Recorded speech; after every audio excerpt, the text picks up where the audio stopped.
Seoul, South Korea. An immediate glance in, you'll probably notice that shopping and dining are two of Seoul's most prominent features.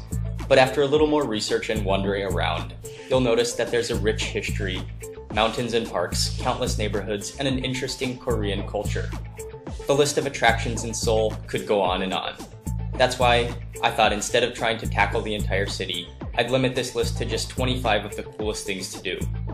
This is an overview video that includes a little history, a little shopping, food and eating, and everything entertaining. If you want to add something to this list, please feel free to leave a comment below. Number 1 is the Gyeongbokgung Palace. Originally constructed at the very end of the 14th century during the Joseon dynasty. And I just got my ticket, 3,000 won, which is about $3 US. The coolest part about this whole palace are these giant earthenware clay pots, and they were used once back in the day to store the chili pastes, the fermented soybeans, maybe even kimchi. Okay, I'm at the Bokcheon Hanok village, which is a traditional Korean village. Nowadays it's quite a tourist attraction, but you just follow this map around and you go to a number of different viewpoints and basically check out this whole building, which are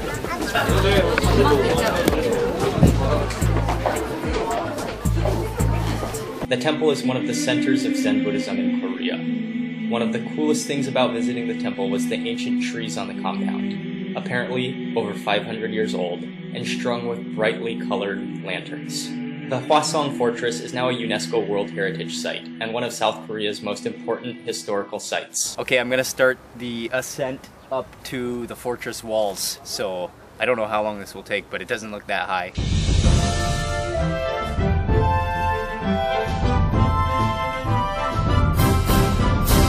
Korean War Memorial Monument right now. It's a pretty cool place, actually.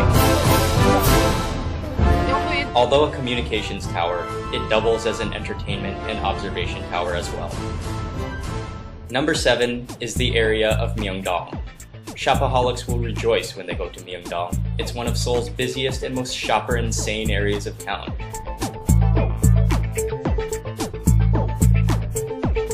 One of Seoul's most touristy areas of town is known as Insadong. If you're looking for Korean souvenirs to bring back, this is a great, yet kind of expensive place to buy things. Coming in at number 9 is the Namdaemun Market, located in the central area of Seoul, and it's one of the city's largest and oldest markets. This is Seoul in its most thrilling local flavor. Yet another wild Seoul shopping destination, Dongdaemun is not really a single market, but rather an entire area that is dedicated to shopping. One of the international melting pots of Seoul is Itaewon. There are lots of international restaurants, stores, bars, and clubs. Another popular area of Seoul is near Hongik University, known as Hongdae for short. Latte Mart has to be one of the coolest grocery stores I've ever visited. Step inside and you'll be transported into a world of thrilling rides and adventurous activities. After walking around for a while, I realized it's a giant green park with not just cool things for kids, but for just about everyone. I got to see my first ever polar bears at the zoo within the park. Along the banks of the river, throughout most of the city, is a lovely recreational area set aside for exercising and sports. In an effort to renew the greenness in a seemingly endless city sprawl in central Seoul, the Cheongyecheong Stream and Recreational Area was created. Namsan is located right in the middle of Seoul, but there are also many places to hike near the city. Without doubt, if you like to eat, indulging in Korean street food at the Gwangjin Market will be one of the top things to do in Seoul.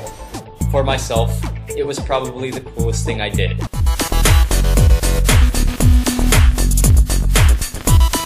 Number 20 is Seoul's Noryangjin Fisheries Market, a bedazzling display of the finest and freshest seafood.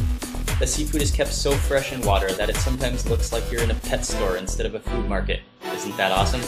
Garak Market is the biggest and craziest distribution wholesale food market in Seoul. Food comes to this market from around the entire country to supply the city. One of the finest things to do in Seoul is to explore with your stomach. Much of the street food in Seoul is made for on-the-go eaters who just have a few moments to grab a quick snack. The food is served piping hot and is fresh and extremely tasty. Deep fried items and hot dogs are popular choices.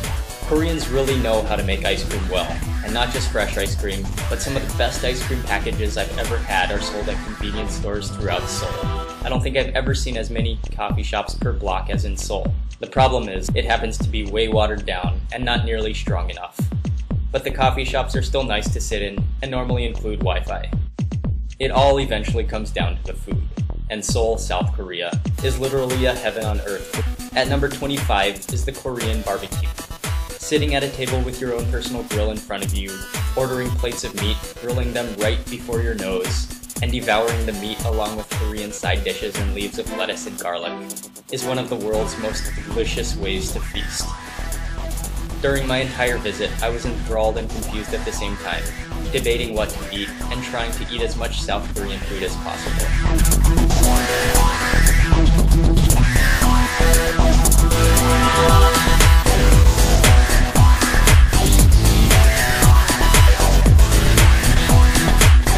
So there you have 25 exciting things to do in Seoul.